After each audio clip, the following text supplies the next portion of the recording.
Você sabe o que muda com a reforma trabalhista? Antes da reforma, o trabalhador tem direito de reclamar em juízo todos os prejuízos que tiver. Depois da reforma, além da retirada de direitos, o trabalhador também vai ficar limitado no seu direito de reclamar na justiça. Hoje, o intervalo para repouso e alimentação é de no mínimo 1 hora. Com a reforma, vai passar a ser 30 minutos, o que vai acarretar mais doenças, mais acidentes e mais mortes. Antes da reforma, o salário inferior ao mínimo é apenas para quem trabalha até 25 horas por semana. Com a reforma, o salário inferior ao mínimo vai para quem trabalha até 32 horas por semana, ou seja, mais trabalhadores recebendo baixos salários. Antes da reforma, o trabalhador recebe salário pelas horas que passa em deslocamento para a empresa, que fica em local de difícil acesso. Saiba que a reforma trabalhista permite o fim do pagamento das horas gastas no transporte até a empresa. Isto significa redução de salário. Se hoje a jornada de trabalho é limitada a 8 horas diárias, 44 horas semanais e 220 horas mensais. Depois da reforma, a jornada de trabalho diária e semanal fica flexível, de forma que não é prevista em legislação. Isso significa aumento do cansaço físico e mental do trabalhador, mais doenças, mais acidentes e mais mortes. Antes da reforma, as empresas com mais de 10 trabalhadores devem garantir o registro de ponto, para evitar excesso de jornada e permitir a verificação pela fiscalização do trabalho.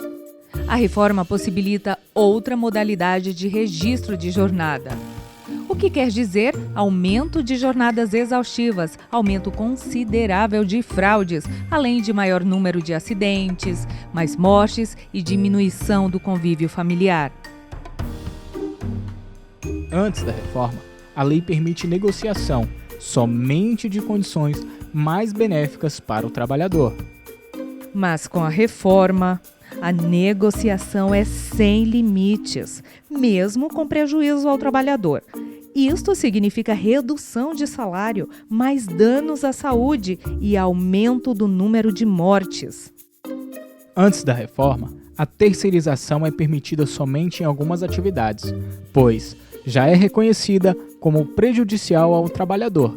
Já com a reforma, a terceirização é permitida em qualquer atividade, ou seja, aumenta prejuízos, com salários mais baixos, mais acidentes e mais mortes.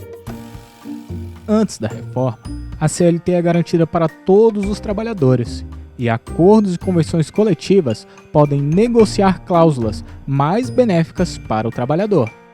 Depois da reforma trabalhista, o negociado sobre o legislado será uma lei para cada empresa, negociada sob pressão, com salários mais baixos, mais precarização, mais jornadas exaustivas, mais acidentes e mais mortes, menos segurança jurídica. Isso é tudo? Claro que não, tem muito mais perdas de direitos. São mais de 2.000 projetos em andamento no Congresso que prejudicam os trabalhadores. A reforma retira mais de 100 direitos do trabalhador, pois foram mais de 100 artigos da CLT alterados para pior. Reforma trabalhista. Se não interessa ao trabalhador, a quem interessa? Sinait, Anamatra e a NPT em defesa dos direitos dos trabalhadores e contra a reforma trabalhista.